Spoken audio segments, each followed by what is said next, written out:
Why are we doing another fantasy news? We just did one. How much news was announced? About Kingdom... Welcome to another episode of Fantasy News. I am your disheveled goblin host, Daniel Greene, and I'm well aware that we just had a Fantasy News, and this seems like another one coming way too quick down the road, but there are a couple things I really did want to cover, so just go ahead and consider this a micro Fantasy News, starting with the fact that the next First Law cover has been revealed. The Trouble with Peace is going to look like this. Oh my god, it's the flag of themes. More theme flag themes. If you look at the little hatred cover, it makes sense. There's a theme there. But I like it quite a bit. Very excited for this next entry in this new First Law trilogy. Again, I've said this before, but I just want to get it out there in case anyone makes a mistake. Don't start First Law with this trilogy. Go ahead with the original trilogy. You could even check out some of the standalones and then do this new one. But oh man, that is a good looking cover. Man, I just warm colors like that in a cover for some reason. I just have like an affinity for that burnt orange. Looks good. I like it. Next news. And in a quickie last minute update, it looks like Josh Gad has posted to Twitter he's hosting another epic fantasy cast reunion. It's not Back to the Future this time, it's Lord of the Rings. This includes Elijah Wood, Orlando Bloom, Sean Astin, Carl Urban, Ciaran McKellen. So many of the original Lord of the Rings cast are going to be on this Sunday for a reunion hosted by Josh Gad. Details on screen now. Holy crap! How is Josh Gad doing this? This is amazing. J.K. Rowling has announced she will be releasing excerpts from her upcoming children's book, Ichabod, however you say that, between May 26th and July 10th for free. And that's very cool. I know there's a lot of huge J.K. Rowling fans out there, though I would like to talk with someone who's like really ear to the ground in the YA community about how exactly is she still perceived, as she is loved? How are people in that crowd looking back on Harry Potter? Because I bet that evolution is different. But yes, if you are looking forward to this children's book, go ahead and check it out. Weird side tangent, I would be very down to read an epic fantasy story by J.K. Rowling. And if she was going to do something in the vein of like a Wizard of Earthsea, I'd be down. I'd at least be curious to check it out. I don't know, weird thought, just throwing it out there. Next news. For fans out there of Naomi Novik's Shola Man series, it seems that Universal and Medieval Films are coming together to adapt this YA story for the audience. Excited for this, but unfortunately, the fact that I know nothing about this and not a whole lot about what's going on here, just what's in the article, I'll go ahead and link the article down below.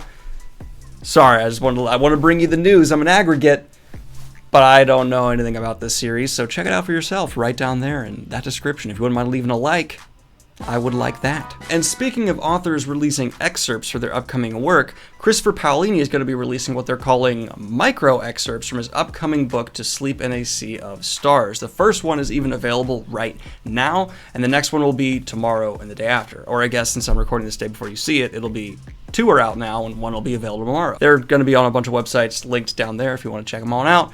I'm excited for Christopher Paolini's next release because I like the guy's work. And to my Brandon Sanderson fans out there, he has tweeted out that every order from his website right now that is placed, you will be getting, well, if it fits at least, a sneak peek copy of his upcoming graphic novel titled Dark One.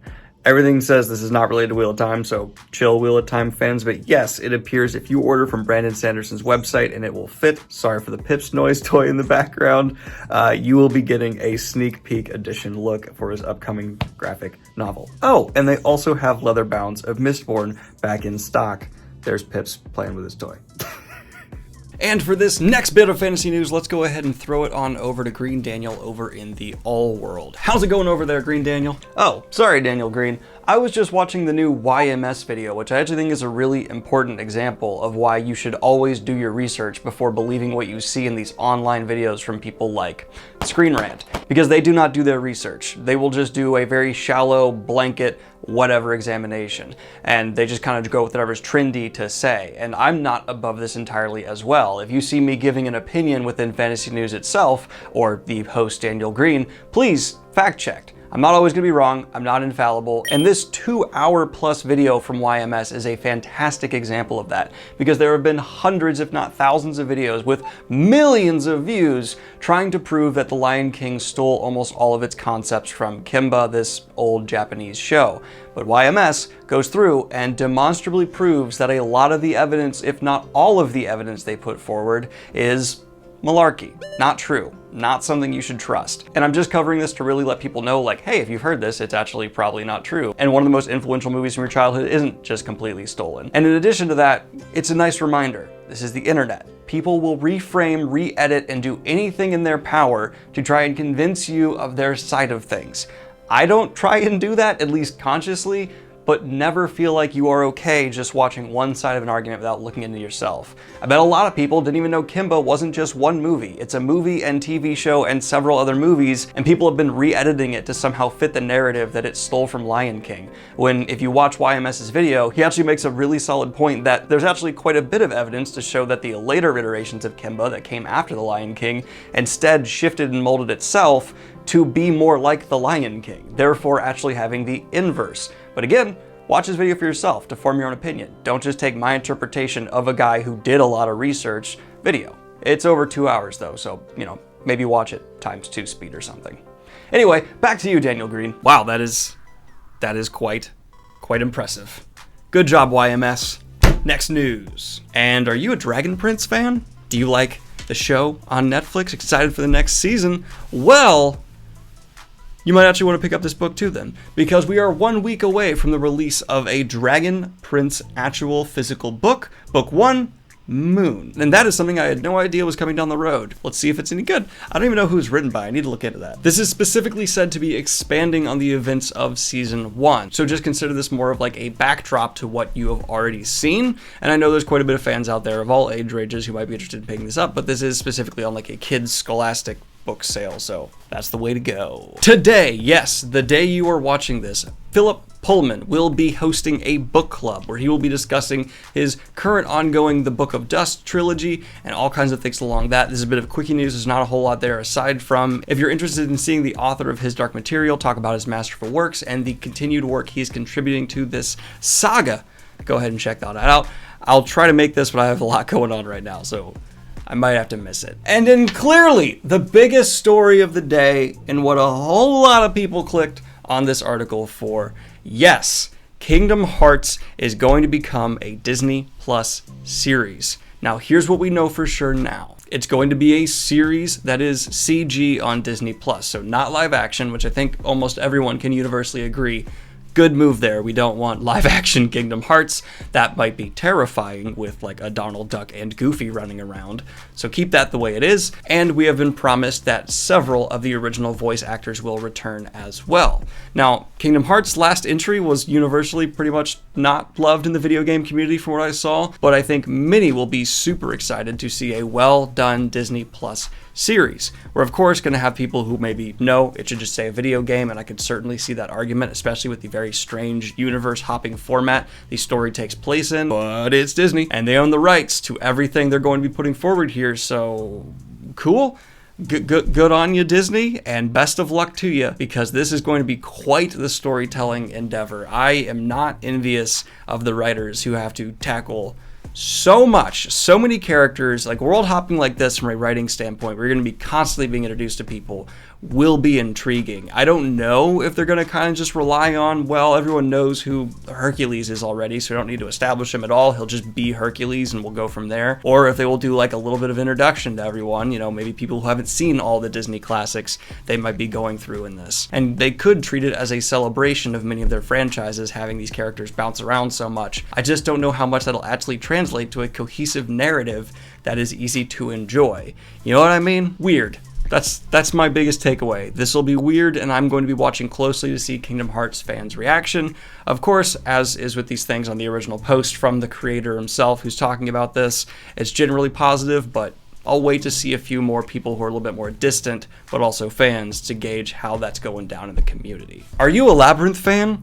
Is this image stuck in your head forever? Well, good, because Are you a Labyrinth fan? Well, fantastic, because the sequel is actually moving forward with director Scott Dickerson, yes, the director behind Doctor Strange, attached. It has not been confirmed whether or not Jennifer Connelly will be reprising her role. All I know is that I watched this movie in middle school in a classroom, and there were several moments where the teacher was like desperately scrambling to the board it was being projected on and like throwing up a binder to try and like block an inappropriate image.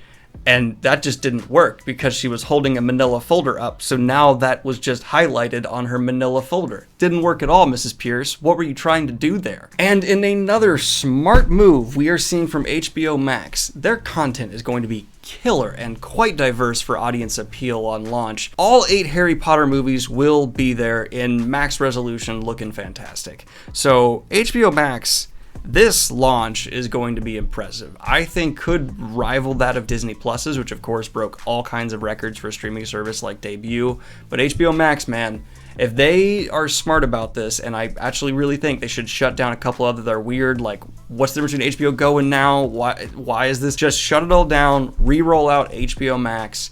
This could be absolutely awesome. And I'm gonna go ahead and link a couple things down there about HBO Max's current catalog and just how much will be there, because it's everything from like Friends to South Park.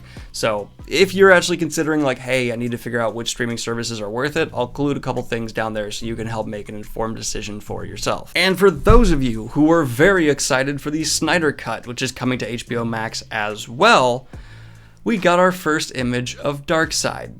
That's right, director Zack Snyder has released the first little glimpse of what could have been for the Justice League in this release of Darkseid's image, presence, etc. This does look like a bit of an unfinished VFX to me, and it's also a crazy low quality. Like, come on, Zack Snyder, give us something a little bit higher there. But it does promise quite the alternative story than what we received from the original release. So, man, okay, I get the marketing, I get the hype. Still have very low expectations, like really, really low. That's not to say that you Snyder fans shouldn't be excited. I just don't vibe with the director necessarily, but let me know what you thought of this episode of Fantasy News in the comments down below. Sorry they're happening so quick, back to back to back. I just had a lot I wanted to catch up on, and there was just a ton of news released directly after the last episode. So like and subscribe if you have not already. Hit the Patreon if you want to support what I do here, and have a good one, y'all. Peace.